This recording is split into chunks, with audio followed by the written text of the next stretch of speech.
ओम शांति।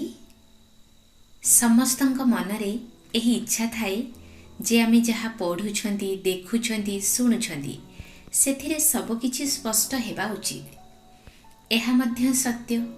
काहेकि काहेकि ना आम क्षुधार तृप्ति से पर्यंत हुए नाही जे पर्यंत स्पष्टता होई न थाए। रचनात्मकतार धाड़ी रे समस्ते निज रचना को श्रेष्ठतम श्रेणी रे देखिबाकू चाहती। परमात्मांकर श्रेष्ठतम रचना हेउछि मनुष्य, किंतु से निजे निज विषय रे संपूर्ण अस्पष्ट। से बुझी पारु नाही जे मु निजे निजको केउ क्षेत्र रे ऊपर को उठाइबी। एही तृष्णा को शांत करिबा पाई आमे गोटिए छोट प्रयास करिछु। अनंत आकाश आड़क जीवा पाई समस्ते गोटिए स्पष्ट रास्ता खोजी चलीछंती। समस्तंकर दीप एते तेजियान नुहे जे से पर्यंत आलोक देखाई पारिबो।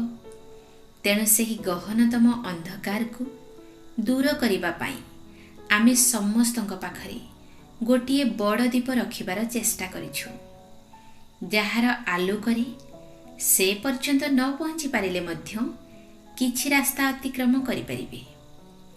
आम समस्तंकर आदर्श सुप्रसिद्ध वक्ता शिवानी दीदींक सबु प्रवचन को लोके पसंद करुछंती। तेणु साप्ताहिक पाठ्यक्रम उपरे से जहा स्पष्ट करिछंती तार ओडिया अनुवाद आपण मानक पाखरे प्रस्तुत करुछि। मोर विश्वास एहा आपण मानकर अनेक प्रश्नर उत्तर देबारे सहायक हेबो। आमर दैनंदिन जीवन रे आमे प्राय अन्य विषय रे बहुत किछि भाबी थांती। एमिति कि आमर संपूर्ण जीवन अन्य विषय रे भाबिबारे बीती जाउछि। जेबे आमे कोनोसी कार्य करिथांती तेबे से समय रे कार्य विषय रे अधिक जागृत रहिथांती।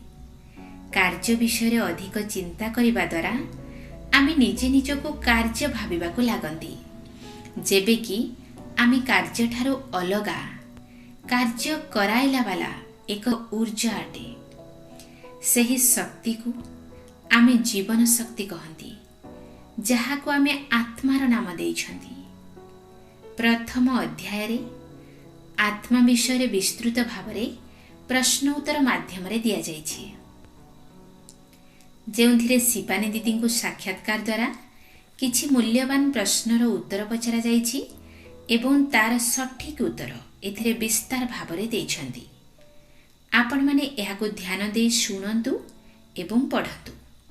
होई पारे आपणक प्रश्नर एथिरे समाधान मिली पारे एवं आपण मध्य सेही सूक्ष्म ऊर्जा को आत्मा को अनुभव करि परिबे। प्रश्न। मेडिटेशन अर्थात ध्यान एक एमिति शब्द जहा वर्तमान समय अनुसारे सबुठारु अधिक प्रयोग करा जाउछि। काहेकि ना एहार सबुठारु अधिक आवश्यकता रहिछि, किंतु तार अर्थ समस्तंक पई अलगा अटे एवं एही शब्द बहुत गुड़िए भूल धारणा सहित जोड़ी होई रहिछि।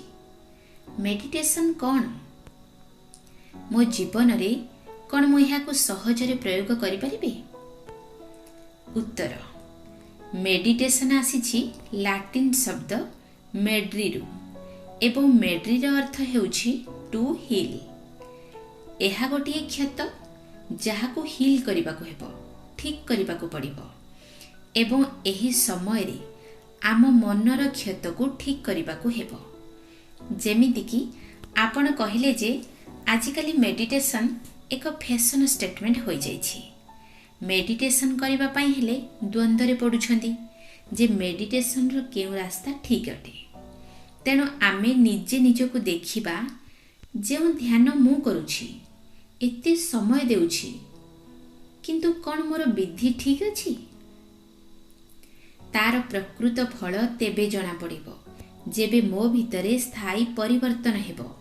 अस्थायी नुही स्थायी परिवर्तन हेबा दरकार, जेउथिरे आमर व्यवहार संपूर्ण भावरे बदली जिवो। जेपरि क्रोध किछि समय पई कमिगला पुणी जेमिति कि सेमिति, तेबे से क्षत उपरु भल होइथिला। मेडिटेशन रो तरीका जदि ठीक होइथिबो तेबे से क्षत संपूर्ण भावरे भल हेबा दरकार। प्रश्न राजयोग मेडिटेशन विषय आम कथा हेउछि। राजयोगर जो तरीका अच्छी आम ता कथा कहउछंती, किंतु किछि लोक कहंती कौन आम ताहा टेलीविजन माध्यम रे जानि परिबो। उत्तर ब्रह्मा कुमारी द्वारा जो ध्यानर तरीका शिखा जाउछि ताहा हेउछि राजयोग मेडिटेशन। योग अर्थात कनेक्शन बा परमात्मा सहित संबंध। एबे जदि एठी बसिकी आमे काहाकू मने पकाइबा तेबे कहि थांती यांकर काहा सहित जोग लागिकी रहिछि किंबा से काहा स्मृति रे हजि जाइछंती। संबंध बहुत निबिड़ अटे। तांको मने पकाइला बेले आपणक आगरे केही चाली गले मध्य जणा पड़े नाही। तेणु जोगर अर्थ हेउछि संबंध जोड़िबा। राजयोग सेही सर्वश्रेष्ठଙ୍କ सहित संबंध जी उच्चरु उच्च। जोग आमर आत्मा मानक सहित होई थाए एवं जोग आमर परमात्मा सहित मध्य होई परिबो। सर्वश्रेष्ठଙ୍କ सहित जोग हेउछि उच्चरु उच्च जोग। जेतेबेले आत्मार परमात्मा सहित संबंध जोड़ी हुए तेबे ताहा ही राजयोग। एहाकु राजयोग एथिपाई कुहा जाउछि काहेकि ना एहा एमिति एक जोग जेउथिरे आमे निज उपरे नियंत्रण करिबा शिखि जांती। ए पर्यंत आमे कहूथिले जे मन नियंत्रण रे नाही। मुखरु किछि कथा बाहरी जाउछि, आखि न देखिबाकू चाहिले मध्य देखुछि, स्वभाव जणा नाही केउठारु जागृत होई जाउछि। तेणु एबे आमको निज उपरे राज्य करिबा शिखिबाकू हेबो। एहा ही राजयोग। प्रश्न लोकंक भितरे एही भूल धारणा रहिछि जे मेडिटेशन अर्थ सन्यासी हेबा। जदि आमे सेठाकू जिबा तेबे सेठिकार होई रहि जिबा। उत्तर लोकंक मनरे एही भय रहिछि जे ध्यान अर्थात सन्यासी हेबा। आजिकाली से कथा मध्य स्पष्ट हेबाकू लागुछि। जदि आमे ब्रह्मा कुमारी आश्रम रे देखिबा तेबे सबु धर्मर मिसी लक्ष लक्ष परिवार अछंती। जो माने सेवा केन्द्र को आसुछंती से माने सेवा केन्द्र रे रहु नाहंती किंबा से तांको परिवार को छाड़ी नाहंती। से माने निजर दायित्व को निज परिवार को संभाळुछंती। से माने समय बाहर करूछंती एही मेडिटेशन रो तरीका शिखिबा पाई एवं एहाको दैनंदिन जीवन रे अभ्यास करूछंती। एपरि नुहे जे केवल शिखिदेले चमत्कार होई जिवो ना, एहाको दैनंदिन जीवन रे अभ्यास करिबाको पड़िबो। सेथिपाई आमको परिस्थिति को लोकं को किंबा घर को त्याग करिबाको पड़िबो नाही किंबा सन्यासी हेबाको पड़िबो नाही, किंतु त्याग करिबाको पड़िबो निज दुर्बलता को, निज भितरे थिबा अवगुण को। आमे चैलेंज तेबे जानि पारंती जेबे आमे परिस्थिति रे थांती। जदि मु समस्तଙ୍କ ठारू अलगा होई जिबी, मु समस्तଙ୍କ ठारू अलगा होई बसी जिबी एवं कहिबी जे मते क्रोध आसु नाही, तेबे एहा कोनोसी बड़ कथा नुही। समस्तଙ୍କ सहित रही निजर चाकिरी निजर व्यवसाय को संभाळु थाई मध्य जदि क्रोध आसु नाही, टेंशन हेउ नाहु, तेबे एहा आमर उपलब्धि अटे। आमर निज भितरे कौन परिवर्तन हेउछि बा न हेउछि एहा मध्य तेबे जଣା पड़े जेबे आमे लोकंक सहित मिसंती। जदि आमे लोकंक ठारू अलगा होई जिबा तेबे आमे किछि जानि परिबा नाही। मेडिटेशन केवल एक दक्षता अटे, एक ऊर्जा जहा हमको मिली थाए, जहा द्वारा आमे निजर प्रत्येक परिस्थिति को बिना टेंशन रे पार करि परिबा। लोके कहंती अवसर प्राप्त हेबा परे मेडिटेशन शिखिबा, किंतु चैलेंज गुड़िकर सम्मुखीन तो एबे हेबाकू पड़ुछि। सबु परिस्थिति चली जिबा परे पुणी तार सम्मुखीन हेबार कला शिखिबा केउ कामर। प्रश्न गोटे मान्यता रहिछि जे राजयोग शिखिबाकू गले आपणकू मध्य ब्रह्मा कुमारी करिदेबे किंबा आपणकू मध्य सेही नियम मर्यादा गुड़िकू पालन करिबाकू पड़िबो। एही कथा किछि लोकंकु आसीबारे बाधा सृष्टि करुछि। उत्तर प्रथमे लोकंकु निजे आसी देखिबा दरकार। लक्ष लक्ष परिवार घरे रहुछंती। हाँ, अधिकांश सेवा केन्द्र रे भौणी माने रहुछंती एवं केउं केउं स्थान रे किछि भाई रही सेवा केन्द्र संभाळुछंती। तथापि मध्य 10 रु 15 हजार भाई भौणी थिबे जे के सेवा केन्द्र रे रहुछंती। ता मध्य निज इच्छारे जहा सेमाने निजे बाछिछंती एवं तांको परिवार एथिपाई तांको अनुमति देछि। सेमाने सेवा केन्द्र रे रहिथांती जहा द्वारा अन्य परिवारर लोकंको सेवा करि परिबे। सेमानकु कोर्स कराई परिबे, मेडिटेशन सिखाई परिबे। जेउ पर्यंत धारणा गुड़िक अनुसरण करिवार कथा उठुछि एहा अनिवार्य नहे, किंतु किछि कथा जहा आम जीवन को परिवर्तन करिबारे सहयोगी हेबो तार ध्यान रखिबा पाई कुहा जाय थाए। एबे रखिबा न रखिबा एहा आपणक निज पसंद। जेमिति आमे डाक्तरंक पाखकु जांदी काहेकि ना आमे रोगग्रस्त। आमे मेडिटेशन मध्य एथि पाई सिखंती काहेकि ना क्रोध, चिंता, अहंकार ए सब रोग अटे। शारीरिक रोग पाई डाक्तर आमको औषध दियंती, सेही परि मेडिटेशन आमर मानसिक रोग को समाप्त करि दिए। जेपरि डाक्तर औषध देवा समय किछि नियम बताई थांती, सेही परि जेबे आमे ध्यान शिखंती तेबे आमको मध्य किछि नियम विषय रे कुहा जाई थाए। आमे औषध खाइबा द्वारा ठीक होई जिबा, किंतु नियम अनुसार खाइले आहुरी शीघ्र भल होई जिबा। द्वितीय थर रोग हेबार चांस न थाए। एठारे केवल आपनकु रास्ता देखाई दिया जाइछि। सेथिरु आपण केते ग्रहण करिवे ताहा आपनक उपरे निर्भर करे। केही केही ए कथारे डरंती जे आमको एहा करिबाकु पड़िबो, एहा छाड़िबाकु पड़िबो। से कारणरु आमे विधि को न शिखिले एहा आम पाई बहुत बड़ क्षति हेबो। जेमिति आपण कोनोसी दुकान को जाउछंती, एमिति नुहे जे आपण सब किछि किनिबे। आपणकु जहा पसंद ताहा तो नियंतु, ठीक अछि। आपण अन्य नियम गुडी को पालन करि परिबे नाही, किंतु जे आंतरिक प्रयोग आत्मा को जानिबार, परमात्मा को चिन्हिबार ताहा तो शिखि परिबे। बाकी कोनोसी अनिवार्यता नाही जे आपणकु एमिति चलिबाकु पड़िबो, एहा करिबाकु पड़िबो, एमिति किछि नाही।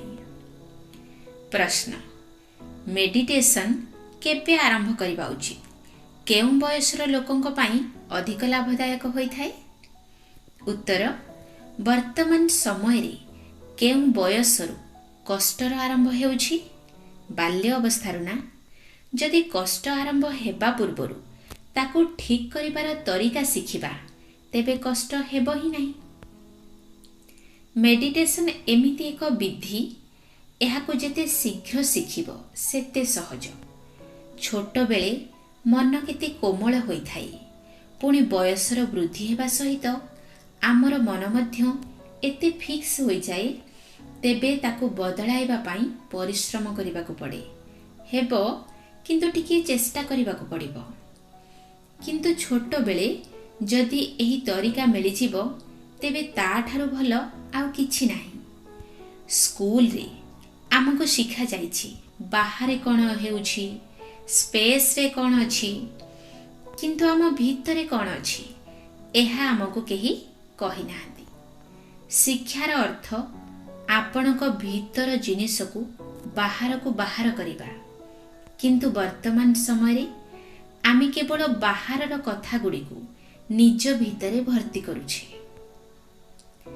आध्यात्मिकता एवं मेडिटेशन एक शिक्षा अटे जहा द्वारा आपणक शक्ति को ठीक भाबरे बाहर को आनी उपयुक्त जगार प्रयोग करि परिबे। आजिकाली स्कूल रे मध्य जागृति आसीगलानी। जेबे शिक्षक अभिभावक सहित मिसंती तेबे कुहंती आपण निज पिला को मेडिटेशन सिखांतु। ये बहुत शीघ्र टेंशन हो जाउछि किंबा परीक्षा समय रे बहुत नर्भस हो जाउछि, किंतु पिला को सिखाइबा पूर्व प्रथमे शिक्षक मानकु एवं माता पिता को शिखिबा उचित। प्रश्न, मेडिटेशन समस्त को केउं केउं क्षेत्र रे सहाय्य करि परिबो? उत्तर, ପିଲାଙ୍କୁ ମାତା ପିତା ସେ ସମୟରେ ଧ୍ୟାନ ଶିଖିବା ପାଇଁ କହିଥାନ୍ତି ଯେବେ ତାଙ୍କ ମୁଣ୍ଡ ଉପରେ ପରୀକ୍ଷା ଥାଏ। ତାଙ୍କ ମା ବାପାଙ୍କ କହିବା କଥା ହେଲା ଯେ ଏହାଦ୍ୱାରା ପରୀକ୍ଷାରେ ନର୍ଭସ୍ ହେବ ନାହିଁ ଏବଂ ମନ ଏକାଗ୍ର ରହିବ। ଆଜି କିଛି ପିଲା ଆମକୁ ଲେଖିଥାନ୍ତି, ଯେବେ ମୁଁ ପଢ଼ିବାକୁ ବସୁଛି ତେବେ ଅନ୍ୟ କଥାଗୁଡ଼ିକ ମନେ ପଡ଼ୁଛି ଏବଂ ମନ ଏକାଗ୍ର ହୋଇପାରୁନାହିଁ। ମନେ ପକାଉଛି ପୁଣି ଭୁଲି ଯାଉଛି। ତେଣୁ ମେଡିଟେସନ୍ କରିବା ଦ୍ୱାରା ମେମୋରି ପାୱାର, ସ୍ମୃତି ଶକ୍ତି ବଢ଼ିଥାଏ। ଯେତେ ଯେତେ ବ୍ୟର୍ଥ ନକାରାତ୍ମକ ସଂକଳ୍ପ ଶେଷ ହୋଇଯିବ, ସେତେ ଆପଣଙ୍କ ଏକାଗ୍ରତା ବହୁତ ବଢ଼ିଯିବ ଏବଂ ଆପଣ କମ୍ ସମୟରେ ଅଧିକ କାମ କରିପାରିବେ। ଆଜିକାଲି ସବୁଠାରୁ ବଡ଼ ସମସ୍ୟା ହେଉଛି ପିୟର ପ୍ରେସର ଏବଂ ଆତ୍ମବିଶ୍ୱାସର ଅଭାବ। ଯାହା ଆମେ କରିବାକୁ ଚାହୁଁନାହାନ୍ତି ତାହା ଅନ୍ୟ ଲୋକଙ୍କ କାରଣରୁ କରିଥାନ୍ତି। ଧ୍ୟାନ ଦ୍ୱାରା ଯେବେ ଆମର ଆତ୍ମବିଶ୍ୱାସ ବଢ଼ିଯାଏ, ତେବେ ଆମେ ଅଧିକ କାମ ଅନ୍ୟକୁ ଖୁସି କରିବା ପାଇଁ କରିନଥାନ୍ତି। ଆମେ ଏହି ପିୟର ପ୍ରେସରରେ ଯେଉଁ ଭୁଲ କରିଥାନ୍ତି, ଯେମିତିକି ସିଗାରେଟ୍ ଆଦି ପିଇବା, ସେ ସବୁଥିରୁ ଆମେ ସୁରକ୍ଷିତ ରହିବା। କିଛି ଲୋକ ଏହା ମଧ୍ୟ ଲେଖିଥାନ୍ତି, ଜଣା ନାହିଁ ମୋତେ କ'ଣ ହେବାର ଅଛି, କିମ୍ବା ମୋ ମା ବାପା ଜବରଦସ୍ତ ମୋ ଦ୍ୱାରା ଏହା କରାଇଛନ୍ତି। ଯଦି ଠିକ୍ ଉପାୟ ଆମେ ଛୋଟରୁ ଶିଖିଯିବା, ତେବେ ପରେ ପଶ୍ଚାତାପ କରିବାକୁ ପଡ଼ିବ ନାହିଁ। ଧ୍ୟାନ ଦ୍ୱାରା ଏହା ଲାଭ ହୁଏ ଯେ ପରୀକ୍ଷା ଫଳ ବାହାରିବା ପରେ ଯେଉଁ ମେଜର ଡିପ୍ରେସନ୍ ହୋଇଥାଏ, ସେଥିରୁ ମଧ୍ୟ ବଞ୍ଚାଇ ପାରିବା। ଯଦି କେହି ନିୟମିତ ଭାବରେ ମେଡିଟେସନ୍ କରିଥାଏ, ତେବେ ସେ କୌଣସି ବି ବ୍ୟସନ ଯେମିତିକି ଟିଭି, SMS, ଇଣ୍ଟରନେଟ୍ ଇତ୍ୟାଦି ଠାରୁ ବଞ୍ଚିପାରିବ। ବ୍ୟକ୍ତି ବ୍ୟସନୀ ତେବେ ହୋଇଥାଏ ଯେବେ ସେ ଭିତରୁ ନିଜକୁ ଖାଲି ଖାଲି ଅନୁଭବ କରିଥାଏ ଏବଂ ସେ ସମୟରେ ଖୁସି ପାଇବା ପାଇଁ ଉପରୋକ୍ତ ଜିନିଷ ସହିତ ଯୋଡ଼ି ହୋଇଥାଏ। ମେଡିଟେସନ୍ ଦ୍ୱାରା ଏହି ସବୁ ରୋଗ ଛାଡ଼ି ଯାଇଥାଏ। ଏହି ଛୋଟ ଛୋଟ ବ୍ୟସନ ଗୁଡ଼ିକ ଯାହା ଆମକୁ ଲାଗେ ନାହିଁ ଯେ ଏହା ଦ୍ୱାରା ଆମର କ୍ଷତି ହେଉଛି, କିନ୍ତୁ ଏହା ଆମର କେତେ ସମୟ ବର୍ବାଦ କରିଥାଏ। ପ୍ରଶ୍ନ, ମେଡିଟେସନ୍ ପ୍ରୋଫେସନାଲକୁ କେଉଁ ପ୍ରକାରରେ ଫାଇଦା ପହଞ୍ଚାଇଥାଏ? ଯିଏ 24 ଘଣ୍ଟାର ସମୟ ଭିତରେ 28 ଘଣ୍ଟାର କାମ କରିଥାଏ, ସେ କେମିତି ନିଜର ସମୟ ଭିତରୁ 15 ମିନିଟ୍ ବାହାର କରିପାରିବ? ଉତ୍ତର, ସେ ଏଥିପାଇଁ 15 ମିନିଟ୍ ବାହାର କରିପାରିବେ କାହିଁକି ନା ମେଡିଟେସନ୍ କରିବା ଦ୍ୱାରା ତାଙ୍କର ସାରା ଦିନ ଭିତରୁ ବହୁତ ସମୟ ବଳକା ହୋଇଥାଏ। ଅଧିକାଂଶ ସମୟ ଟେନସନ୍ କାରଣରୁ, ଈର୍ଷା କାରଣରୁ, ଅହଙ୍କାର କାରଣରୁ ବର୍ବାଦ ହୋଇଥାଏ। ତେଣୁ ଏସବୁ ଏକଦମ ଶେଷ ହୋଇଯିବ। ଆମ ଭିତରେ ରଚନାତ୍ମକତା ବଢ଼ିଯାଏ, ଆମର ନିର୍ଣ୍ଣୟ କ୍ଷମତା ବଢ଼ିଯାଏ। ପୁଣି ପ୍ରତ୍ୟେକଙ୍କୁ ପଚାରିବାକୁ ପଡ଼ିବ ନାହିଁ ଯେ ଆପଣଙ୍କୁ କ'ଣ ଲାଗୁଛି, ମୋତେ କ'ଣ କରିବା ଦରକାର। ତେଣୁ ଏହାପରେ ନିର୍ଣ୍ଣୟ ଠିକ୍ ହୋଇଥାଏ। ଆପଣଙ୍କ ଦେହ ବହୁତ ଭଲ ହୋଇଯାଇଥାଏ, କାହିଁକି ନା ଯଦି ମନ ସୁସ୍ଥ ହୋଇଯିବ, ତେବେ ଶରୀର ମଧ୍ୟ ସୁସ୍ଥ ରହିବାକୁ ଲାଗିବ। ଆଜିକାଲି ପ୍ରୋଫେସନାଲ ଜୀବନରେ ଅଧିକ ଆବଶ୍ୟକତା ରହିଛି ପୂର୍ବାଭାସୀ ହେବା, କାହିଁକି ନା ବର୍ତ୍ତମାନ ସମୟରେ ଜିନିଷ ବହୁତ ତୀବ୍ର ଗତିରେ ବଦଳୁଛି। ତାର୍କିକ ରୂପରେ କାମ କରିବା କେଉଁଠି ନା କେଉଁଠି ତାଙ୍କୁ କଷ୍ଟ ଦେଉଛି।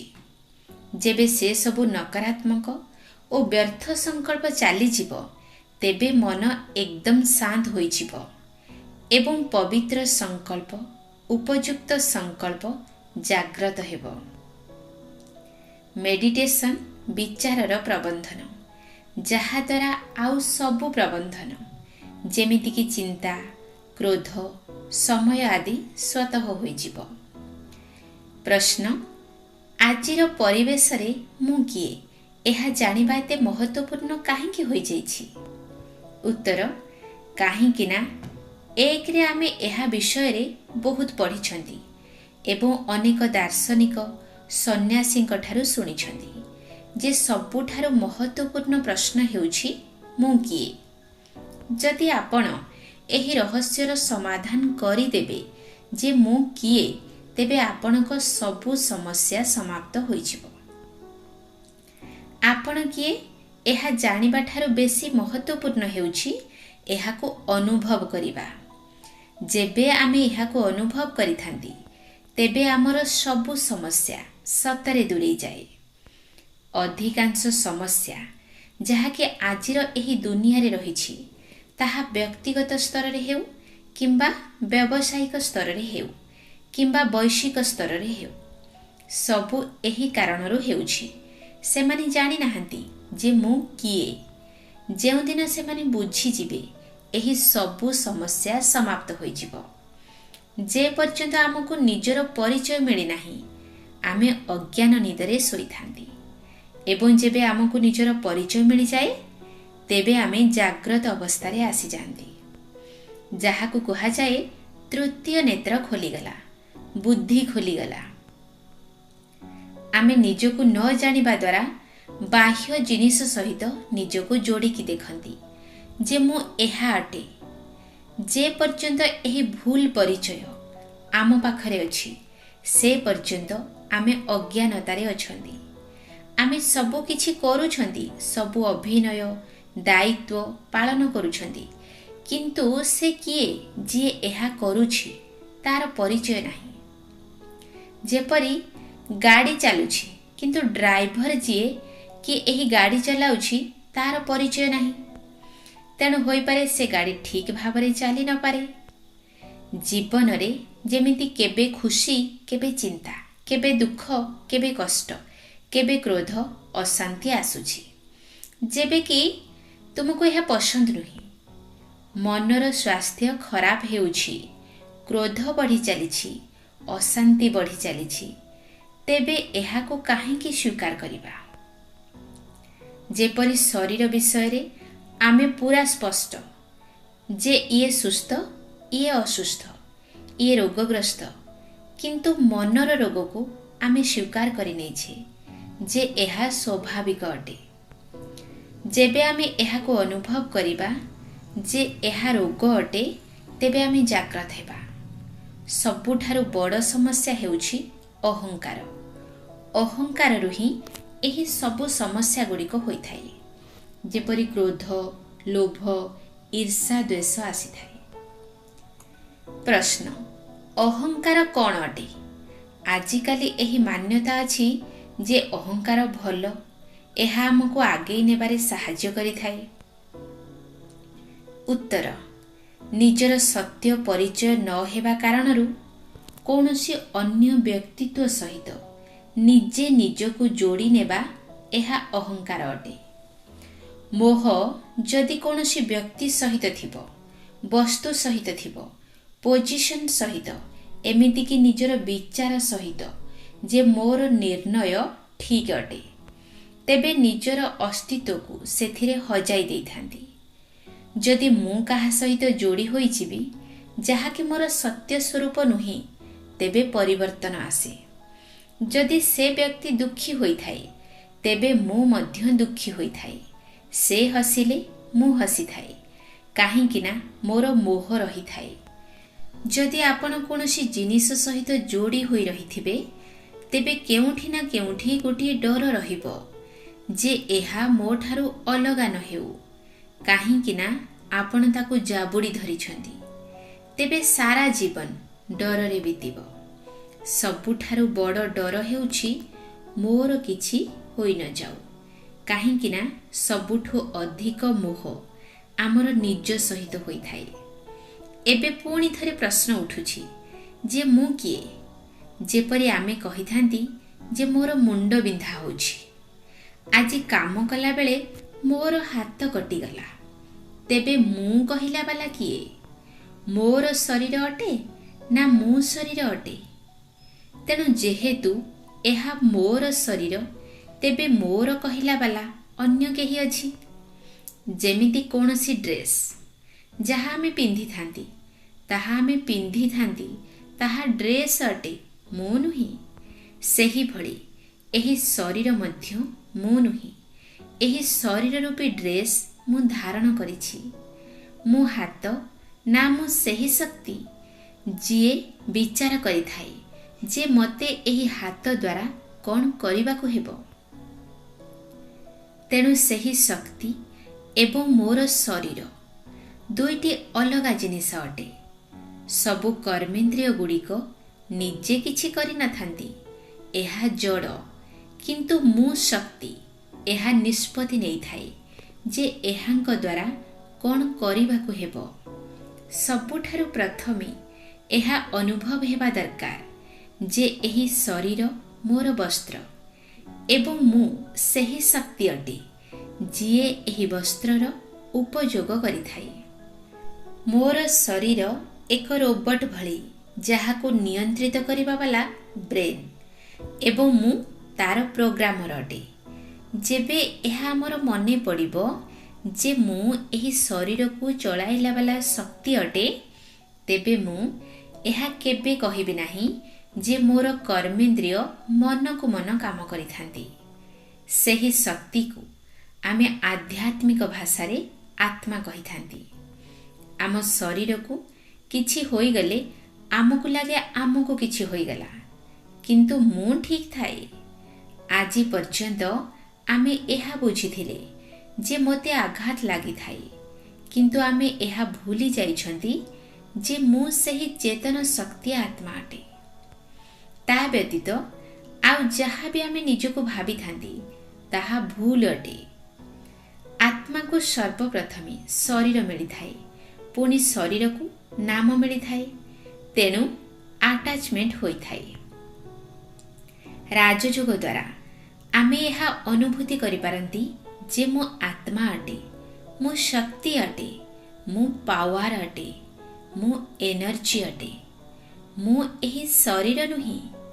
एहा बुझी जिबा परे एही ज्ञान मध्य आसी जाए जे एनर्जी ना केबे तैयारी होई थाए ना केबे नष्ट होई थाए। नष्ट आम शरीर होई थाए, किंतु आमे सारा जीवन एही भय रे अतिबाहित करि दियंती जे काले मोर मृत्यु होई जिवो। किंतु एबे आमे जानि पारिले जे मोर मृत्यु केबे भी होई परिबो नाही, काहे किना मु गोटिए एनर्जी अटे। आजी पर्यंत आमे सुनी आसीछे जे आत्मा अजर अमर अविनाशी अटे, जे जଳି पारिबो नाही, मरि पारिबो नाही एवं जहार विनाश होई पारिबो नाही। जेबे आमे जाग्रत होई जांती जे मु गोटिए शक्ति एवं एही शरीर मोर वस्त्र अटे, एही गाड़ीर मो ड्राइवर, तेणु मु जेमिति चाहिबी एही शरीर रूपी गाड़ी को चलाई परिबी। एही शरीर नाशवान अटे, तेणु एहा पांच तत्व रे मिसी जिवो, किंतु मु एही शरीर को चलाइला वाला शक्ति अटे। कौनसी मृत व्यक्ति को नेकी गला बेले कही थांती, देख अर्थी जाउछि, अर्थात जहार रथी चली जाइछि। एही शरीर रूपी रथ को चलाइला वाला जो रथी थिला से चली गला, तेणु कही थांती अर्थी जाउछि। ज्ञान अछि किंतु तार अनुभव नाही। मु आत्मा एही शरीर द्वारा कर्म करुछि। तार एक उदाहरण, जेमिति गोटे भावना आसुछि जे मते शोष लागुछि, मु जेमिति एही संकल्प करि थाए जे मते शोष लागुछि, एही संकल्प मस्तिष्क पर्यंत पहुंची थाए, जे के एहाको प्रोसेस करि थाए। सिग्नल ट्रांसमिट होई थाए एवं आपन हाथ सही ग्लास आड़ को चली जाई थाए। जेबे आपन ग्लास उठाउ थांती तेबे आपन को एही जागृति थाए जे मु आत्मा एही शरीर द्वारा एही ग्लास उठाउछि, तेणु मु आत्मा अटे। प्रश्न, केउठी एहा ऑटो सजेशन किंबा मेक बिलीव तो नुही? केउठी मु निजे निजको बारंबार एहा सजेस्ट तो करू नाही जे मु आत्मा एहा कराउछि निज शरीर द्वारा? उत्तर, मु किए अटे एहा अनुभव करिबा दरकार। किंतु जदि तार्किक रीति रे देखिबा तेबे मध्य मु सही शक्ति अटे जे निर्णय करि थाए जे मते कौन करिबाकू हेबो। एही मुख कही थाए, किंतु मते एही मुख द्वारा केउं भली शब्द कहिबा दरकार। मीठा कथा कहिबा दरकार, कड़ा कथा कहिबा दरकार, बहुत क्रोधित होई कहवा उचित सही निष्पत्ति नेला वाला शक्ति मु अटे। प्रश्न किंतु ताहा माइंड मध्य होई पारे। उत्तर जेमिति आमे कहिले जे आत्मा शक्ति अटे आमको तार अनुभव करने को पड़िबो। केमिति बुझी पारिबा जे प्रकृत रे किछि अछि ना आमे बारंबार कहउछंती जे मु आत्मा अटे मु आत्मा अटे किंतु एहा अनुभव करबा को हेबो जे मु सही शक्ति अटे। मु आत्मा एही शरीर रे बसी कोन करि थाई ता द्वारा एही सब कन्फ्यूजन क्लियर होई जिवो जे एहा मेक बिलीव अटे ना तार्किक रूप रे कार्य करि थाई। जेपरि आमे कहिले जे मन अलगा आत्मा अलगा ब्रेन अलगा अटे लोके ब्रेन एवं माइंड मध्य रे कन्फ्यूज हो जाती। माइंड एवं ब्रेन भितरे कौन फरक रही मोटा रूप रे दुईटी भितरे यह फरक अटे जे ब्रेन हार्डवेयर एवं माइंड सॉफ्टवेयर।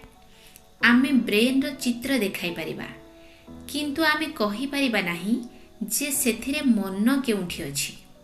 तेबे आपण केमिति विश्वास करिवे जे मन अछि किंतु आमे मानि थांदी काहे ना आमे मन को अनुभव करि पारुछंदी। कोनोसी पिला को छोट बेलु शिखा जाई न थाए जे केमिति संकल्प करा जाए। पिला को मन कोन एहा शिखा जाए नाही किंतु ब्रेन कोन एहा शिखा जाए। आमे काहा को एहा कहंती नाही जे प्रमाण कर मन अछि कि नाही।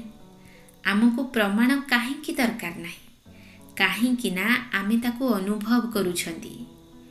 अनुभव उपरे कोनोसी प्रमाण दरकार हुए नाही। प्रमाण से पर्यंत दरकार जे पर्यंत आमको अनुभव हुए नाही। जेबे आमे अनुभव करि नियंती तेबे सारा दुनिया गोटिए पटे हेले मध्य आमे कहि थांती जे मु अनुभव करिछि। आत्मा एक शक्ति अटे। आत्मा तीनोटी भूमिका तुलाई थाए। जेबे मु आत्मा भाबिबार कार्य करि थाए तेबे एहाकु मन कुहा जाए। जेमिति कि आपण कविता अटंती किंतु जेबे आपण निज पिलांक सहित थांती तेबे माँ अटंती। जेबे आपण निज माँक सहित थांती तेबे झियो अटंती। जेबे आपण निज सांग सहित थांती तेबे आपण एक सांग अटंती। सेही भली गोटिए आत्मार अनेक शक्ति रहिछि। उदाहरण पाई जेमिति गोटिए शरीरर अनेक अंग रहिछि हाथ भी अछि पाद भी अछि एही सबु अंग अछि। सेही भली मु आत्मा एक शक्ति अटे एवं तीनोटी सूक्ष्म शक्ति द्वारा कार्य करुछि।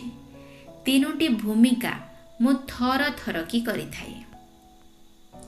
उदाहरण पाई बिजुली शक्ति अछि जेपरि केबे ताहा पंखा रूपरे पवन देई थाए केबे एसी रूपरे ओ केबे कूलर करि थाए किंतु बिल कहार आसी थाए बिजुलीर ना। सेही परी मन जेबे भाबिबार कार्य करि थाए तेबे आमे कहि थांती मन संकल्प शक्ति। आत्मार द्वितीय शक्ति हेउछि बुद्धि। जेमिति प्रथम थर केही काहाकु सिगारेट ऑफर कले मनरे दुई प्रकारर संकल्प चली थाए नेबी ना नाही ना बहुत क्षति हेबो पीबा उचित नुही केबे केबे पीबा द्वारा कौन हेबो गोटे थर पीकी देखे। एही समय रे मु आत्मा दुईटी जाक संकल्प को परखि थाए एवं निर्णय नहीं थाए जे सिगारेट पीबा उचित ना नाही। तेबे निर्णय किए देला बुद्धि ब्रेन नुही। धरंतु बुद्धि एही निर्णय देला जे गोटे थर पी दियो। एहा द्वारा कौन फरक पड़ुछि ब्रेन ताको प्रोसेस कला एवं से सिगारेट पीबार कर्म कला। गोटे दिन रे कोनोसी संस्कार होई न थाए किंतु जदि एहा बारंबार होई चले तेबे एहा संस्कार रूपे बदली जाए। आमे जे कर्म करि थांती ताहा मेमोरी रूपे स्टोर होई जाए ओ एहा संस्कार होई जाए। मु जे कर्म करि थाए से कर्मर प्रभाव मो उपरे पड़ी थाए एवं ताहा ही संस्कार अटे। ଯେକୌଣସି କର୍ମ ବାରମ୍ବାର କଲେ ତାହା ଆମର ସ୍ୱଭାବ ବା ସଂସ୍କାର ହୋଇଯିବ। ଆମେ କହିଥାନ୍ତି ବହୁତ ଭଲ ସଂସ୍କାରର ଆତ୍ମା, ବଡ଼ ପୁଣ୍ୟ ସଂସ୍କାର ବାଲା ଆତ୍ମା। ଆମେ କେବେ ଏହା କହିନଥାନ୍ତି ଯେ ବଡ଼ ଭଲ ସଂସ୍କାର ବାଲା ଶରୀର। ଏହି ତିନୋଟି ଶକ୍ତି ହିଁ ମୁଁ ଆତ୍ମା ଅଟେ, କିନ୍ତୁ ଏହା ଫିଜିକାଲ ନୁହେଁ। ତେଣୁ ଆମେ ଏହାକୁ ଦେଖିପାରିବା ନାହିଁ, କେବଳ ଅନୁଭବ କରିପାରିବା। ଏହି ତିନୋଟି ଆମର ସୂକ୍ଷ୍ମ କର୍ମେନ୍ଦ୍ରିୟ, ଏଗୁଡ଼ିକୁ ଆମକୁ ନିୟନ୍ତ୍ରିତ କରିବାକୁ ହେବ। ଏହି ତିନୋଟି ପରସ୍ପର ସହିତ ଯୋଡ଼ି ହୋଇ ରହିଛି। ଯଦି ଆମେ ଏହାକୁ ଯୋଡ଼ିବା ତେବେ ଗୋଟିଏ ସର୍କଲ ହୋଇଯିବ। ମନ ଭାବିଲା, ବୁଦ୍ଧି ସେ ଭାବନା ଗୁଡ଼ିକୁ ନିର୍ଣ୍ଣୟ କରିବା ପରେ ଆମେ କର୍ମ କରିଥାନ୍ତି ଏବଂ କର୍ମରୁ ସଂସ୍କାର ହୋଇଥାଏ। ସେହି ସଂସ୍କାର ଅନୁସାରେ ସଂକଳ୍ପ ଚାଲିଥାଏ। ଯେବେ ପୁଣି ଥରେ ସିଗାରେଟ ପିଇବାର କଥା ଉଠେ ତେବେ ମନ କହିବ ପିଇବି ନା ନାହିଁ। ପୁଣି ବୁଦ୍ଧି କହିବ ପଛଥର ତ ପିଇଥିଲି, କ'ଣ ହେଲା, କିଛି ନାହିଁ। ଏବଂ 2-4 ଥର ପରେ ତାହା ଆପଣଙ୍କର ଡିପ୍ ରୋଟେଡ୍ ସଂସ୍କାର ହୋଇଯିବ। ତାପରେ କ'ଣ ହେବ? ଯେମିତି ସେ ଜିନିଷ ଆପଣଙ୍କ ସାମ୍ନାକୁ ଆସିବ ତେବେ ମନରେ 2 ପ୍ରକାରର ସଂକଳ୍ପ ଉଠିବ ନାହିଁ। ପ୍ରଥମେ ବୁଦ୍ଧି ନିର୍ଣ୍ଣୟ ଦେଉଥିଲା, କିନ୍ତୁ ଯେମିତି ଯେମିତି ୱିଲ୍ ପାୱାର ସମାପ୍ତ ହେବାକୁ ଲାଗେ ସେମିତି ବୁଦ୍ଧି ନିର୍ଣ୍ଣୟ ଦେବା ବନ୍ଦ କରିଦିଏ। ସଂସ୍କାର ହୋଇଗଲା ସିଗାରେଟ ପିଇବାର। ତେଣୁ ଯେମିତି ସଂକଳ୍ପ ଆସିଲା, ବାସ୍ ପିଇବା ଆରମ୍ଭ କରିଦେବେ। ଏବେ ପ୍ରଶ୍ନ ଉଠୁଛି ଯେ ଆତ୍ମାର ନିବାସ ସ୍ଥାନ କେଉଁଠି? ଆତ୍ମା ଏବଂ ଶରୀର ମଧ୍ୟରେ କନେକ୍ସନ ହେଉଛି ସେହି ସଂକଳ୍ପ ଶକ୍ତି। ସଂକଳ୍ପ ଶକ୍ତି ମାଧ୍ୟମରେ ଆପଣ ନିଜର ଶରୀର ଦ୍ୱାରା ସେହି କର୍ମକୁ ବାହାରକୁ ଆଣନ୍ତି। ବ୍ରେନ୍ ଭିତରେ ଗୋଟିଏ ରିଜନ୍ ଅଛି, ହାଇପୋଥେଲେମସ୍, ପିଟ୍ୟୁଟରି ଗ୍ଲାଣ୍ଡ ଏବଂ ପିନିୟଲ ଗ୍ଲାଣ୍ଡ। ଏହି ତିନୋଟି ମଝିରେ ଗୋଟିଏ ସେଣ୍ଟର ପର୍ସନ ଅଛି ଯାହାକୁ ଆତ୍ମାର ସିଟ୍ କହନ୍ତି ଏବଂ ସେଠାରେ ପିଟ୍ୟୁଟରି ଗ୍ଲାଣ୍ଡ ମାଷ୍ଟର ଗ୍ଲାଣ୍ଡ ହୋଇଥାଏ। ପିଟ୍ୟୁଟରି ଗ୍ଲାଣ୍ଡର ହର୍ମୋନ୍ ଲେଭଲରେ ଯଦି କମ୍ ଅଧିକା ହୋଇଥାଏ ତେବେ ଶରୀରର କୌଣସି ନା କୌଣସି ଅଙ୍ଗ ଉପରେ ତାର ପ୍ରଭାବ ପଡ଼ିଥାଏ। ପିଟ୍ୟୁଟରି ଗ୍ଲାଣ୍ଡ ଆତ୍ମା ଦ୍ୱାରା ନିୟନ୍ତ୍ରିତ ହୋଇଥାଏ। ପ୍ରଥମେ ସଂକଳ୍ପ ଆତ୍ମାରୁ ଯାଇ ପିଟ୍ୟୁଟରି ଗ୍ଲାଣ୍ଡକୁ ପ୍ରଭାବିତ କରିଥାଏ ଏବଂ ସେହି ଅନୁସାରେ କର୍ମ ହୋଇଥାଏ। ଯେପରି କ୍ରୋଧିତ ହେବା, ଖୁସି ହେବା, ଚିନ୍ତିତ ହେବା, ଏସବୁ ହେଉଛି ସଂକଳ୍ପ ଏବଂ ସଂକଳ୍ପର ଏନର୍ଜି ପିଟ୍ୟୁଟରି ଗ୍ଲାଣ୍ଡକୁ ପ୍ରଭାବିତ କରିଥାଏ ଏବଂ ତାର ହର୍ମୋନାଲ ଲେଭଲକୁ ପ୍ରଭାବିତ କରିବା ପରେ ପୁଣି କେଉଁଭଳି ହର୍ମୋନ୍ ସିକ୍ରେଟ୍ କରିବ, ଅଧିକ ମାତ୍ରାରେ ସିକ୍ରେଟ୍ ହେବ ନହେଲେ କମ୍ ମାତ୍ରାରେ। ତେଣୁ କେଉଁଠି ନା କେଉଁଠି ଶରୀରର ଦୁର୍ବଳ ଅଙ୍ଗକୁ ପ୍ରଭାବିତ କରିଥାଏ। ଏଥିରୁ ବୁଝିପାରୁଛେ ଯେ କିଛି ଲୋକ ଯେଉଁମାନେ କହୁଛନ୍ତି ଯେ ଜଣା ନାହିଁ ଆତ୍ମା କେଉଁଠି ରହୁଛି, ତେଣୁ ତାହା ଆମେ ଜାଣିପାରୁଛେ ଯେ ଭାବିବା ଶକ୍ତି ମନ ସେ କେଉଁଠି ରହୁଛି।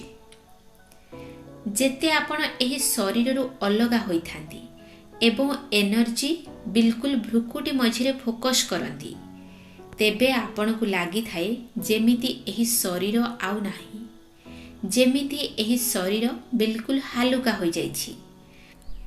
ଆପଣ ବାରମ୍ବାର କିଛି ସମୟ ପାଇଁ ଡ୍ରିଲ୍ ଦ୍ୱାରା ଏହି ଅଭ୍ୟାସ କରିପାରିବେ ଯେ ମୁଁ ଏକ ଶକ୍ତି ଅଟେ, ମୁଁ ଏହି ଶରୀରର ମାଲିକ ଅଟେ। ଏହା ମୋର ପସନ୍ଦ ଯେ ମୁଁ ଏହି କର୍ମେନ୍ଦ୍ରିୟ ଦ୍ୱାରା କ'ଣ କରିବି। ଯେତେ ଯେତେ ଆମେ ନିଜକୁ ଏହା ମନେ ପକାଇଦେବା ସେତେ ଏହା ସ୍ୱାଭାବିକ ହୋଇଯିବ। ଯଦି କେବେ ଲାଗୁଛି ଯେ ମୋର କର୍ମେନ୍ଦ୍ରିୟ ଗୁଡ଼ିକ ନିୟନ୍ତ୍ରଣ ଭିତରେ ନାହାନ୍ତି କିମ୍ବା ଯାହା କହିବା ଉଚିତ ନୁହେଁ ତାହା କହିଦେଉଛି, ଯାହା ଭାବିବା ଉଚିତ ନୁହେଁ ତାହା ଭାବି ଦେଉଛି, ତେବେ ନିଜକୁ ଫେରାଇ ଆଣନ୍ତୁ। ମୁଁ ଗୋଟିଏ ଏନର୍ଜି ଯିଏକି ଏହି ଶରୀରକୁ ଚଲାଉଛି। ଆମେ କହିଥାନ୍ତି ହ୍ୟୁମାନ୍ ବିଙ୍ଗ ଅର୍ଥାତ୍ ଜୀବ ଆତ୍ମା। ହ୍ୟୁମାନ୍ ଶବ୍ଦ ହ୍ୟୁମସରୁ ଆସିଛି, ଯାହାର ଅର୍ଥ ହେଉଛି ମାଟି, 5 ତତ୍ତ୍ୱର ଶରୀର। ହ୍ୟୁମାନ୍ ବଡି ଏବଂ ବିଙ୍ଗ, ଏହି ଦୁଇଟିର ସମ୍ମିଶ୍ରଣ ହିଁ ହ୍ୟୁମାନ୍ ବିଙ୍ଗ। ଦୁଇଟି ଯାକ ଜଣେ ଜଣଙ୍କ ବ୍ୟତୀତ କିଛି କରିପାରିବେ ନାହିଁ। ଆମକୁ ସାରା ଦିନ ଏହି ସ୍ମୃତିରେ ରହିବାକୁ ହେବ ଯେ ମୁଁ ଏକ ଶକ୍ତି ଅଟେ, ମୁଁ ଆତ୍ମା, ଏହି କର୍ମେନ୍ଦ୍ରିୟର ମାଲିକ, ମନ ବୁଦ୍ଧି ସଂସ୍କାରର ମଧ୍ୟ ମାଲିକ ଏବଂ ମୋର ରହିବାର ସ୍ଥାନ ଭ୍ରୁକୁଟି ମଝିରେ। ମୃତ୍ୟୁର ଅର୍ଥ ଶରୀର ନଷ୍ଟ ହୋଇଯାଇଛି, ଆତ୍ମା ନଷ୍ଟ ହୁଏ ନାହିଁ। ସେ ନୂଆ ଶରୀର ଧାରଣ କରିଥାଏ। ଯେବେ ଏହି ଶରୀରରେ ଥିଲି ସଂସ୍କାର ତିଆରି ହେଲା, ରେକର୍ଡ ହୋଇଗଲା। ଯେବେ ଦେହ ତ୍ୟାଗ କରିବାର ସମୟ ଆସିଲା ଏ ଶରୀରରୁ ବାହାରି ଯାଇଥାଏ ଏବଂ ଆତ୍ମା ପାଇଁ ଅନ୍ୟ ଶରୀର ପ୍ରସ୍ତୁତ ହୋଇ ରହିଥାଏ। ଆତ୍ମା ମାତୃଗର୍ଭରେ ପ୍ରବେଶ କରିବା ମାତ୍ରେ ପିଲାଟି ଗର୍ଭରେ ହଲଚଲ ହେବା ଆରମ୍ଭ କରିଥାଏ। ଯେଉଁ ସଂସ୍କାର ମୁଁ ଏଠି ତିଆରି କରିଛି ତାହା ସ୍ୱତଃ ଅନ୍ୟ ଶରୀରରେ ମଧ୍ୟ ଦେଖାଯାଏ। ଅଧିକାଂଶ ସଂସ୍କାର ଆମର ବିତି ଯାଇଥିବା ଜନ୍ମରୁ ମିଳିଥାଏ। ଯେମିତି ଆପଣ ଦେଖନ୍ତୁ, ଗୋଟିଏ ଘରେ ଦୁଇଟି ପିଲା ଅଛନ୍ତି, କିନ୍ତୁ ଦୁଇ ଜଣଙ୍କ ବ୍ୟକ୍ତିତ୍ୱ ବିଲକୁଲ ଅଲଗା ଅଟେ। କାହିଁକି ନା ସେ ଦୁଇ ଜଣ ଅଲଗା ଅଲଗା ପରିବେଶରୁ ଆସିଛନ୍ତି। ଦ୍ୱିତୀୟ ପ୍ରକାରର ସଂସ୍କାର ତାଙ୍କ ମା ବାପାଙ୍କ ଠାରୁ ମିଳିଥାଏ ଏବଂ ତୃତୀୟ ପ୍ରକାର ସଂସ୍କାର ହେଉଛି ଯାହା ବର୍ତ୍ତମାନର ବାତାବରଣ ଅନୁସାରେ ତିଆରି ହୋଇଥାଏ। ଆମେ ଯେଉଁଭଳି ପରିବେଶରେ ଜନ୍ମ ହୋଇଥାନ୍ତି, ଯେଉଁ ସ୍କୁଲକୁ ଯାଇଥାନ୍ତି, ସେହିଭଳି ସଂସ୍କାର ହୋଇଥାଏ। ଚତୁର୍ଥ ପ୍ରକାର ସଂସ୍କାର ଆମର ଦୃଢ଼ ଇଚ୍ଛା ଶକ୍ତି ଦ୍ୱାରା ସୃଷ୍ଟି ହୋଇଥାଏ। ଯେପରି କାହାର ବହୁତ କଡ଼ା ସଂସ୍କାର, କାହାର ମିଛ କହିବାର ସଂସ୍କାର। ତେଣୁ ୱିଲ୍ ପାୱାରର ସଂସ୍କାର ଦ୍ୱାରା କ'ଣ ହୋଇଥାଏ, ଯଦି ଆପଣ ନିଶ୍ଚୟ କରିନେଲେ ଯେ ଆଜିଠୁ କିଛି ବି ହୋଇଯାଉ, ମୋତେ ମିଛ କହିବାର ନାହିଁ, ତେବେ ମିଛ କହିବାର ଯେଉଁ ସଂସ୍କାର ଥିଲା ତାହା ସତ୍ୟ କହିବାର ସଂସ୍କାରରେ ବଦଳିଗଲା। ଯେବେ ଆମେ ଗୋଟିଏ ନୂଆ ସଂକଳ୍ପ କରି ବୁଦ୍ଧି ଦ୍ୱାରା ବୁଝିଯାଆନ୍ତି ଯେ ମୋତେ ଏବେ ଏହା କରିବାକୁ ହେବ, ତେବେ ଆଗକୁ ଆମେ ଯେଉଁ କର୍ମ କରିବା ସେଥିରେ ସତ୍ୟ କହିବା। ତେଣୁ ସଂସ୍କାର ହୋଇଗଲା ସତ୍ୟ କହିବାର। ଯଦି ଆଗକୁ କୌଣସି ପରିସ୍ଥିତି ଆସିଲା ତେବେ ଆମେ ସତ୍ୟ କହିଥାନ୍ତି। ତେଣୁ ଏହି ସମୟରେ ଆମର ୱିଲ୍ ପାୱାର କାମ କରିଥାଏ। ଏହାକୁ ଆମେ ଚତୁର୍ଥ ପ୍ରକାର ସଂସ୍କାର କହିଥାନ୍ତି। ପଞ୍ଚମ ପ୍ରକାର ସଂସ୍କାର ହେଉଛି ଆତ୍ମାର ମୌଳିକ ସଂସ୍କାର। ଅର୍ଥାତ୍ ଏହି ଚାରି ପ୍ରକାରର ସଂସ୍କାର ଯାହା କର୍ମ କରିବା ଦ୍ୱାରା ତିଆରି ହୋଇଥାଏ, ମା ବାପାଙ୍କ ଠାରୁ ମିଳିଥାଏ, ସ୍କୁଲରୁ ମିଳିଥାଏ, ବାତାବରଣରୁ ମିଳିଥାଏ। କିନ୍ତୁ ଯେବେ ମୁଁ ନିଜର ପ୍ରଥମ ଶରୀର ଧାରଣ କରିଥିଲି ତେବେ ମୋର ମୌଳିକ ସଂସ୍କାର କ'ଣ ଥିଲା? ପ୍ରତ୍ୟେକ ନିଜେ ନିଜକୁ ପଚାରନ୍ତୁ, ମୋତେ ଜୀବନରେ କ'ଣ ଦରକାର? ତେବେ ଉତ୍ତର ମିଳିବ ଖୁସି, ଶାନ୍ତି, ପ୍ରେମ। ଏହା ଆମେ କାହିଁକି ଚାହାନ୍ତି? କାହିଁକି ନା ଏହା ଆମର ମୌଳିକ ସଂସ୍କାର। କିନ୍ତୁ ଆଜି ଏହା ଆମ ପାଖରେ ନାହିଁ, ତେଣୁ ଆମେ ଖୋଜୁଛନ୍ତି। କିନ୍ତୁ ଆମେ ଏହାକୁ ବାହାରେ ଖୋଜିବା ଆରମ୍ଭ କରିଦେଇଛନ୍ତି, ଯେବେ କି ଏହା ଆମ ନିଜ ଜିନିଷ।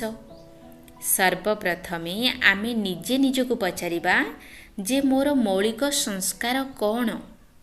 ଆମର ମୌଳିକ ସଂସ୍କାର ହେଲା 7ଟି: ଶାନ୍ତି, ସୁଖ, ପ୍ରେମ, ଶକ୍ତି, ଜ୍ଞାନ, ପବିତ୍ରତା, ଆନନ୍ଦ। ତେଣୁ ଏହାକୁ ଆମେ ଅନୁଭବ କରିବା ଆରମ୍ଭ କରିଦେବା। ଯଦି ଆମେ ଥରେ ବି କହିଥାନ୍ତି ତ କେତେ ଭଲ ଲାଗେ ଯେ ମୁଁ ଶାନ୍ତ ସ୍ୱରୂପ ଆତ୍ମା ଅଟେ, ମୁଁ ଗୋଟିଏ ପବିତ୍ର ସ୍ୱରୂପ ଆତ୍ମା ଅଟେ, ମୁଁ ଗୋଟିଏ ପ୍ରେମ ସ୍ୱରୂପ ଆତ୍ମା ଅଟେ। ଭଲେ ଆମେ ବାହାର ଲୋକଙ୍କ ଆଗରେ ଏହା ମାନନ୍ତି ଯେ ମୋତେ କ୍ରୋଧ କରିବା ଦରକାର, କିନ୍ତୁ ଅନ୍ତରରୁ ଏହା ଭଲ ଲାଗେ ନାହିଁ। ମୁଁ ଏକ ଶୁଦ୍ଧ ପବିତ୍ର ଶକ୍ତି ଅଟେ। ଏହା ହିଁ ମୋର ପରିଚୟ। ମୁଁ କିଏ? ମୁଁ ଆତ୍ମା ଅଟେ। କିନ୍ତୁ ମୁଁ କେଉଁଭଳି ଆତ୍ମା? ଯେବେ ମୋର ଏହା ମନେ ରହିବ ଯେ ମୁଁ କେଉଁ ଆତ୍ମା, ତେବେ ମୋର ବ୍ୟବହାର ସ୍ୱତଃ ଭଳି ହୋଇଯିବ। ଆମର ଯେଉଁ ସଂସ୍କାର ଶକ୍ତିଶାଳୀ ହେବ, ସେହିଭଳି ସଂକଳ୍ପ ସୃଷ୍ଟି ହେବ। ବୁଦ୍ଧି ତା ଉପରେ ନିର୍ଣ୍ଣୟ ଦେବ ଏବଂ ପୁଣି ତାହା କର୍ମରେ ଆସିଯିବ। ଯେବେ ପ୍ରଥମେ ଆମେ ଆତ୍ମାମାନେ ଜନ୍ମ ନେଇଥିଲେ, ତେବେ ଆମର କେବଳ ମୌଳିକ ସଂସ୍କାର ହିଁ ଥିଲା। ପୁଣି ଆମେ ନିଜର ପସନ୍ଦ ଅନୁସାରେ କର୍ମ କରି ଚାଲିଲେ ଏବଂ ଆମର ସଂସ୍କାର ସେହିଭଳି ହୋଇଗଲା। ମେଡିଟେସନ୍ ଦ୍ୱାରା ଆମେ ପୁଣି ସକାରାତ୍ମକ ସଂକଳ୍ପ କରିବା ଆରମ୍ଭ କରିଦିଅନ୍ତି। ଆଜି ଆମର ବୁଦ୍ଧି ଦୁର୍ବଳ ହୋଇଯାଇଛି, भूल और ठीक भितर निर्णय करि पारु नाही। एथिरे ही मेडिटेशन आवश्यकता पड़ी थाए, जहाँ बुद्धि को शक्तिशाली करि थाए, विल पावर को बढ़ाई थाए एवं जो मौलिक संस्कार सुप्त हो जाइछि ताकू पुणी जाग्रत करि थाए। जेबे आमे मेडिटेशन रे बसी थांती तेबे मन, बुद्धि, संस्कार तीनोटी जाक उपरे काम चली थाए। मन संकल्प करि थाए, बुद्धि ताकू बुझी थाए एवं तार चित्र मध्य करि थाए। जेमिति आमे संकल्प करंती घर, तेबे बुद्धि सेही घरर चित्र मध्य आम सामने रे रखि दिए एवं आमे एठी बसी बसी सेही घर को अनुभव करि परिबा। राजयोगरे आमको आखि बंद करिबा दरकार नाही। एही आखि कोनोसी काम करि न थाए। एहा एक आंतरिक यात्रा अटे। आखि खोला रखी जदि अभ्यास हो गला तेबे चालिबा बुलिबा काम करी चाकरी करी सब किछि करुथिबा समय मध्य एही आंतरिक यात्रा भितरे भितरे चालुथिबो। अभ्यास करिले आखि खोलिकी करिबा मध्य बहुत सरल होइजिबो। प्रश्न अछि, मु गोटे शांत स्वरूप आत्मा अटे, जहाँ मु मध्य अनुभव करिछि, किंतु से आत्मा किए जे ए पर्यंत भूत रूप रे आम दुनिया रे थिला? उत्तर, आत्मा तो आत्मा अटे, सेथिरे कोनोसी भिन्नता नाही। आत्मा से ही शक्ति अटे। केवल ए पर्यंत आमको ज्ञान नथिला एवं आमको लागुथिला जे आत्मा केवल देह त्याग परर जिनिस अटे। जेबे आमे देह रे अछंती तेबे आत्मा कौन से स्पष्टता नथिला। तेणु सेथिपई आत्मा शब्द को मृत्यु सहित जोड़िकी देखिले जे आत्मा बाहरी गला, आत्मा भटकुची। जेबे आत्मा निजर शरीर छाड़ी थाए तेबे बहुत स्पष्ट भावरे अनुभव होई थाए जे मु गोटिए शक्ति अटे, एहा तो मोर गोटिए शरीर। जेमिति कि आज मेडिकल साइंस मध्य कहूछि near death experience, out of body experience आदि विषय रे जे किछि समय पाई आत्मा शरीर बाहर को चली जाइथिला, सबु दृश्य साक्षी होई देखि थाए एवं किछि समय परे पुणी एही शरीर को आसी जाए। कहि थांती जे मृत्युर बहुत पाखकु जाई पुणी फेरी आसिला। केते थर सेही व्यक्ति को मृत घोषित मध्य कर दिया जाए, किंतु अचानक से बंची जाए। एहा उपरे तो बहुत साइंटिफिक जर्नल एवं बहुत गुड़िए बही छपा सरीछि जे से समय आत्मा कौन अनुभव करि थाए। एहार अर्थ हेउछि मु आत्मा एही शरीर ठारू अलगा होई परिबी एवं सब किछि सुनी पारिबी, देखि पारिबी। सेही शक्ति शरीर बाहर को चली गला, तेणु तो कहा जाए द पर्सन इज नो मोर, अर्थात एनर्जी चली गला। एवं किछि क्षण परे जेबे आत्मा द्वितीय थर सेही शरीर रे आसी थाए तेबे से सब किछि सुनाई थांदी जे से समय कौन कौन हेला, डाक्तर माने कौन कथा हेउथिले, नर्स माने कौन करुथिले, एहा मध्य कहि थांदी डाक्तर आपणको पेन एठी पड़िथिला। काहेकि ना जेबे आत्मा शरीर अलगा होई थाए से समय से बहुत शक्तिशाली होई थाए एवं से जो समय शरीर भितरे थाए से लिमिटेड होई थाए, से बहुत अल्प बुझी पारे, किंतु जेबे से अलगा होई थाए से सब किछि बुझी पारे। मेडिकल साइंस रो कथा टर्मिनोलॉजी, जहाँ डाक्तर निज भितरे कथा होई थांती, जहाँ जने साधारण व्यक्ति बिल्कुल बुझी पारिब नाही, से फेरी जाई सेही भाषा रे सुनाई थाए। तेणु से समय रे आमको अनुभव होई थाए जे मु अलगा अटे, काहेकि ना से समय रे आमे निज शरीर को देखि पारंती एहा मोर देह जहाँ एठी पड़िछि, किंतु ताहा तो तेबेर कथा। महत्वपूर्ण यह जे आमे सेही जागृतिर सहित जीवन यात्रा रे चलिबा। मु किए अटे, काहेकि ना केवल एही भूल स्मृति कारणरू आमे बहुत गुड़िए भूल करी आसिछंती एवं अनेक गुड़िए भूलर फल मध्य भोगुछंती। आमको बाहरर सब किछि जଣା, किंतु मु किए ता जଣା नाही। आमे पूर्व जन्मर कथा कहिले जे आत्मा वैज्ञानिक रूप से केमिति प्रमाणित हेबो। जेबे आत्मा आउ गोटे नुआ शरीर नहीं थाए सेतेबेले तार पुराना स्मृति मने थाए, किंतु गोटे शिशु कहि परिब नाही तेणु से निजर पूर्वजन्मर कथा आमको कहीपरे ना। आपण जदि गोटे छोट पिला को ध्यान दे देखिबे तेबे जानि पारिबे जे से केबे केबे मन को मन हसी थाए एवं मन को मन कांदी थाए। आमे भाबंती जे से आमको देखि हसुछि, किंतु से समय शिशुटी निजर पूर्वजन्म सहित अधिक जोड़ी होई रही थाए, वर्तमान जन्म सहित बहुत अल्प। किंतु ताको 2-3 वर्षर हेला बेलकू जेतेबेले से कथा कहिबा शिखे सेते बेलकू वर्तमान जिनिस गुड़िक ताको एते प्रभावित करि थाए जे से पूर्वरु सबु कथा भूली जाई थाए। तेणु पूर्व जन्मर कथा आमर मने रहे नाही। एहा एक भूली जाइथिबा स्मृति भली होई थाए, जहार केबे स्पष्टता होई न थाए। होई पारे केबे स्वप्न रे ताहा जागृत होई पारे, किंतु से स्मृति बिल्कुल समाप्त होई जाई थाए। एहीपरि प्राय देखा जाए किछि पिला 4-5 वर्ष बयसर हेबा पर्यंत मध्यम सबु किछि मने रखी कहि पारंती। पुणी ताहा क्रॉस चेक करिबा द्वारा जणा पड़ी थाए जे हाँ एही आत्मा सेइठु आसीछि। प्रश्न, किंतु जदि आमे विज्ञानर कथा कहिबा तेबे केते सिद्धांत रहिछि एवं प्रत्येक सिद्धांत उपरे काम चलीछि। एते वर्ष हेलाणी काम करुछंती, काहेकि ना सबुठारु बड़ प्रश्न बारंबार एहा आसी थाए जे मु किए, केउठु आसिला एही मनुष्य शरीर, मनुष्य मन। एहा मध्यम कहा जाए केमिकल इवोल्यूशन अटे एवं एही भली डेवलप होई गला जे से ह्यूमन काइंड रे कन्वर्ट होई गोटे सुप्रीम बीइंग हेला। अन्य एक तथ्य हेउछि बुद्धिमान मन, जे कि सारा खेल को चलाउछि एवं आमे सेही खेलर पार्टधारी।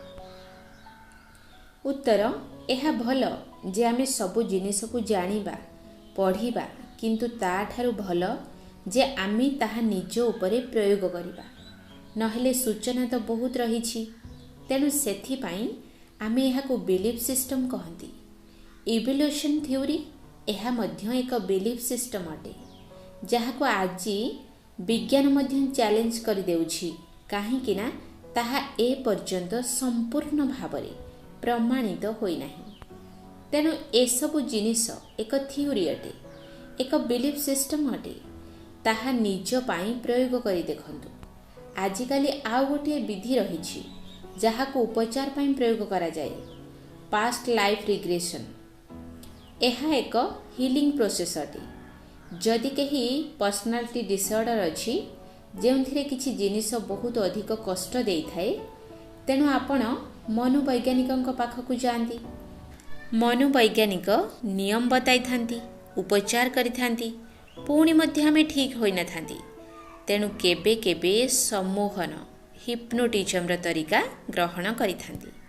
हिप्नोटिज्म रे केवल माइंड को स्लो डाउन करि दियंती, शांत करि दियंती, एवं जेबे मन शांत होई जाए तेबे से पछ को जीवा आरंभ करि दिए। पुणी से पछ कथा को मने पकाई पारे। ए पर्यंत कौन हेउथिला, से आपणक बाल्य अवस्था पर्यंत जाउथिले। जदि आपणकर वर्तमान बयस 30 वर्ष, तेबे से आपणक टेप को 25 वर्ष रिवाइंड करिदेले। किंतु रिवाइंड करिबा द्वारा से जानी पारिले जे जदि 25 वर्ष रिवाइंड करि हेउछि तेबे 40 वर्ष रिवाइंड मध्यम करि परिबा। एहार अर्थ एहा हेला जे जेबे आपणको 40 वर्ष रिवाइंड करि दिया जिवो तेबे आपण एही शरीर रे नथिबे, किंतु आपण तो थिबे ना। एनर्जी तो ताहा थिला, इम्प्रेशन तो थिला, केवल शरीर अलगा थिला। एहार अर्थ हेला काली आपण अलगा शरीर रे थिले, आजी अलगा शरीर रे, किंतु आपण तो से ही थिले। सेही भली मु आत्मा ताहा थिली, किंतु शरीर आउ गोटिए थिला। तेणु ताकू आमे कहंती हिप्नोटिक रिग्रेशन किंबा पास्ट लाइफ रिग्रेशन, जेउथिरे मनोवैज्ञानिक आपणको आपणक पूर्वजन्म पर्यंत नहीं जाई थांती। सेथिरे आपणक सहित कौन घटना घटी थिला, कौनसी आत्मा सहित आपणकर शत्रुता थिला, जहार प्रभाव वर्तमान जीवन उपरे मध्यम पड़ुछि। प्रश्न, जदि मु देखिबी तो सबु कथा हेबा परे मध्य एही थ्योरी केउठी ना केउठी एमिति लागुछि जे बिल्कुल सत्य आड़कू जाउछि। बहुत लोक एबे एहार अनुभव करुछंती काहेकि ना प्रत्येक प्रश्नर उत्तर आमको एही थ्योरी रु मिल जाउछि। आज मु एहा स्वीकार करुछि एवं मोर अनुभव मध्य एहा कहूछि जे मु भाबी पारुछि, तेणु मोर मन अछि, मोर बुद्धि अछि, मोर संस्कार मध्य अछि। काहेकि ना ए संकल्प केउंठु तो आसुछि, एही स्वभाव केमिति हेला एवं एही कथा मध्य बुझी पारुछि जे किछि ना किछि मु नेइकी आसीथिली। पिला बेलु ही एही अंतर देखा जाई थाए जे से समयरु आमे देखि थांती जे ए पिला एमिति काहेकि।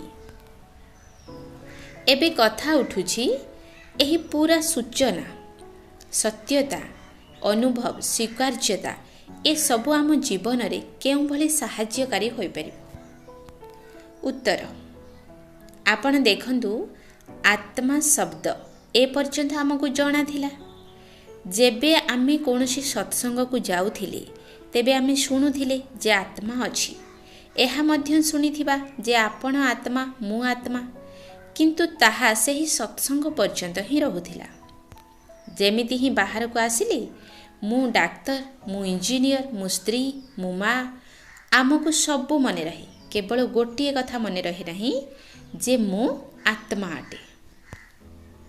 प्रश्न आउ गोटे कथा आज आम स्पष्ट करने उचित, जदि मु गोटे पवित्र आत्मा तेबे खराब किए?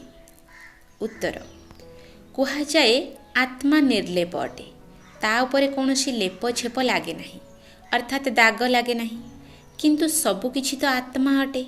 संस्कार अछि, पवित्र संस्कार अछि, अपवित्र संस्कार मध्य अछि।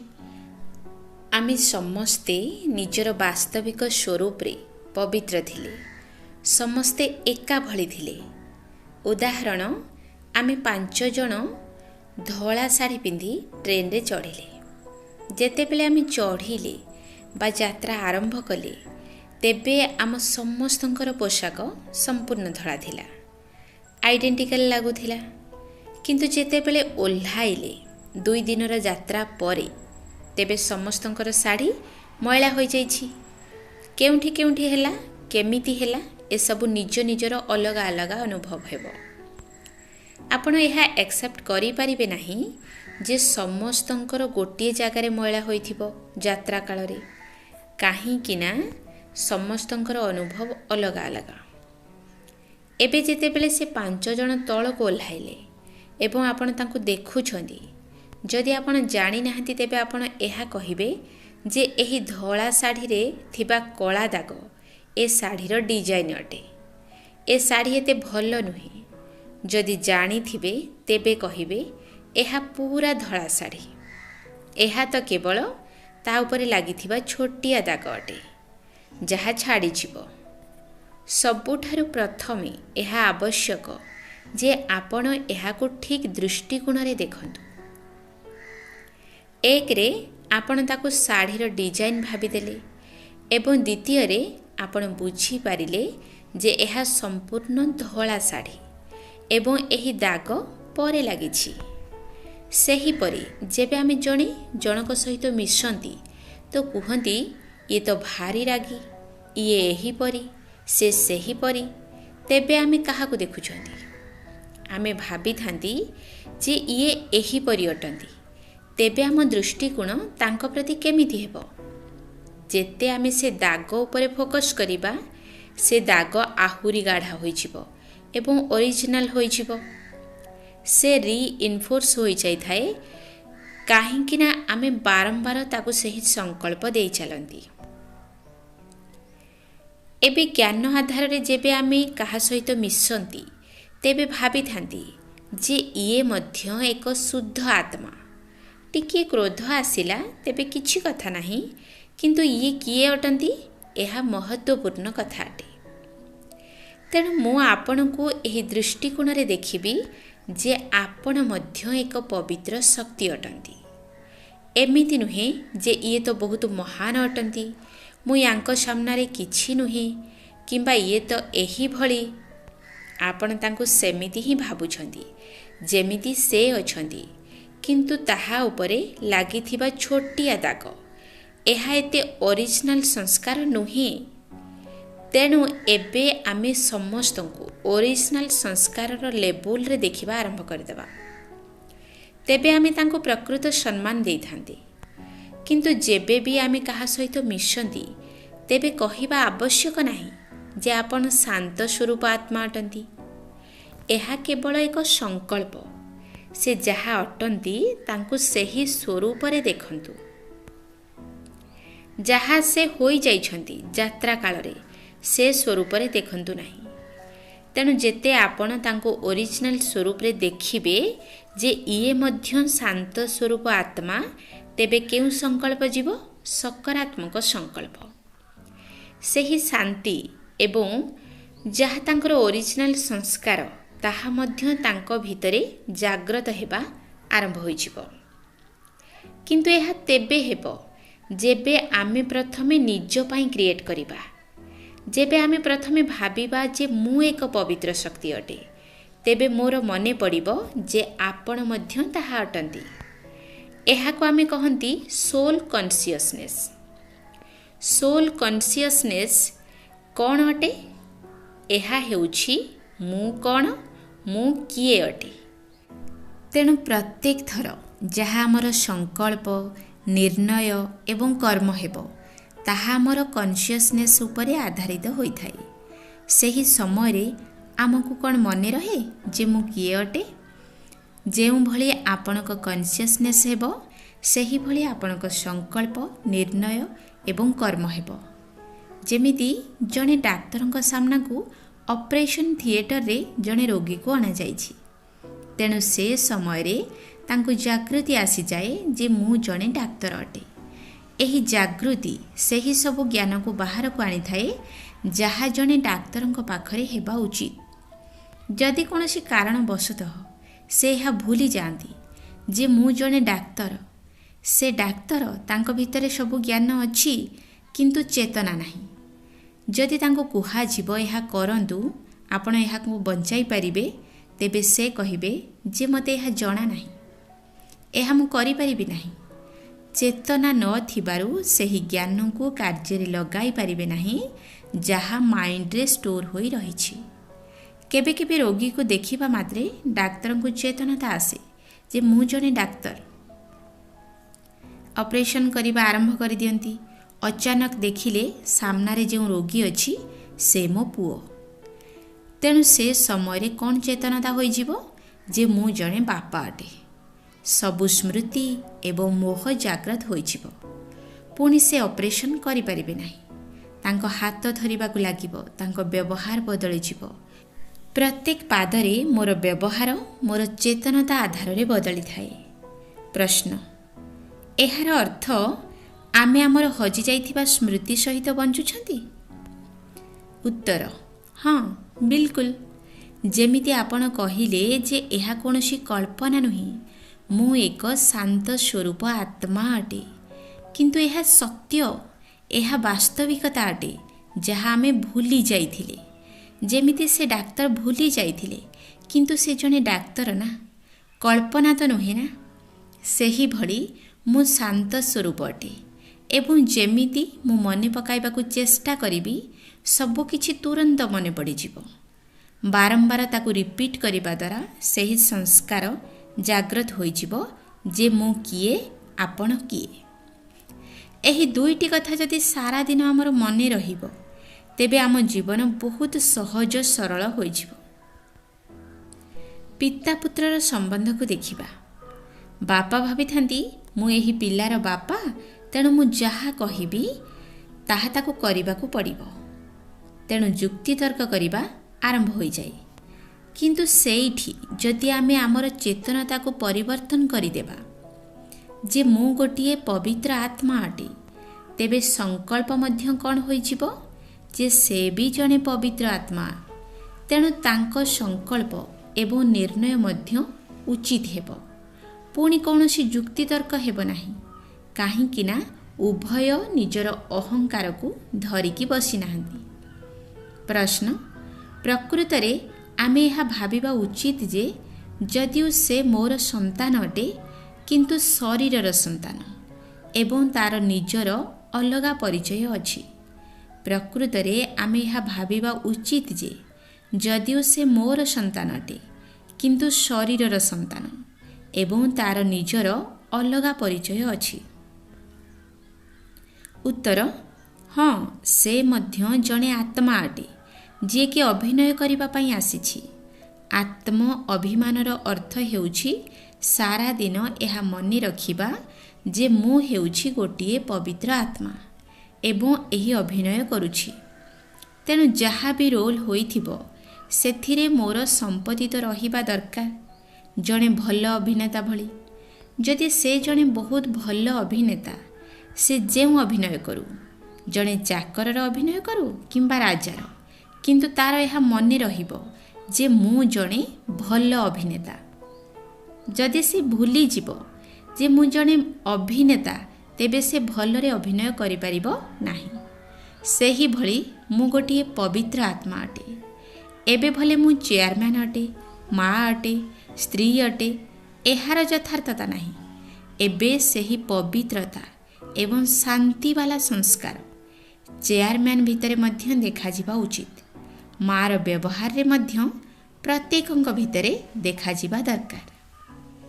प्रश्न, एही जागृति सहित जदि आमे रहिबा तेबे जहा दुनिया रे देखा जाय इच्छा पूरण करिबा दरकार, मते एहा करिबार अछि ताहा करिबार अछि, ए सबु समाप्त होई जिवो एवं एही सबु जिनिस बोधे अधिक सहज रे प्राप्त होई जिवो जेबे आमे ता पछरे दौड़ी न थांदी।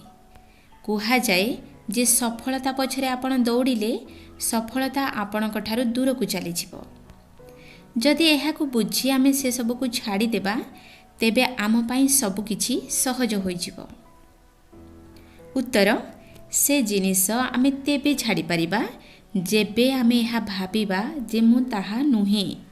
ए पर्यंत मु मैनेजर सीनियर मैनेजर थिली, तेणु ता पछरे दौड़ुथिली काहींकि ना ताहा मोर परिचय थिला, किंतु एबे ताहा मोर अभिनय, तेणु मु ताकू करूछि। एमिति नुहे जे मु सब किछि छाड़ी कि बसी जिबी, किंतु सेही ज्ञान आसीजिबो जे मु ताहा नुहे। आत्म अभिमानी हेबा द्वारा आम भितरु भय चली जिवो, काहींकि ना आमे यह बुझी जानती जे मु अविनाशी अटे, मु शरीर नुहे, मु पोजिशन नुहे। एही सबु जिनिस परिवर्तन हेउछि। जदि एहा सहित मु निजको जोड़िबी तेबे एहार अर्थ मु मध्य परिवर्तन हेउछि। पुणी जेमिति आमको आम मुंडरे धला चुट्टी देखा जाए तेबे आमे दुखी होई जानती जे एहा मोर कौन होईगला। एहा एइथि पई हेला काहींकि ना मु मोर परिचय गोटिए शरीर भाबी नेछि। तेणु जे भय रहिछि मो ठारू किछि हजि जिवो, केही मो ठारू दूर को चली जिवे, ए सब किछि समाप्त होई जाए जेबे एहा मने रहे जे मु किए अटे। एवं आउ गोटिए कथा हेउछि आमे बहुत गुड़िए विभाजन करि दैछन्ती जे मु हिंदू, तुमे मुसलमान, मु धनी, तुमे गरीब, मु मालिक, तुमे चाकर, ए सबु समाप्त होई जिवो। आमे समस्ते समान एवं निज निजर अभिनय करुछन्ती। रोल अलगा होई पारे, जाति मध्य अभिनयर एक भाग, किंतु आमे समस्ते एका अटंती। तेबे जणे जनक सहित जेउ सद्भावना रहिबो, जणे जनक पई जहा अनुभव करिवे ताहा सबु समानता उपरे हेबो। ओम शांति।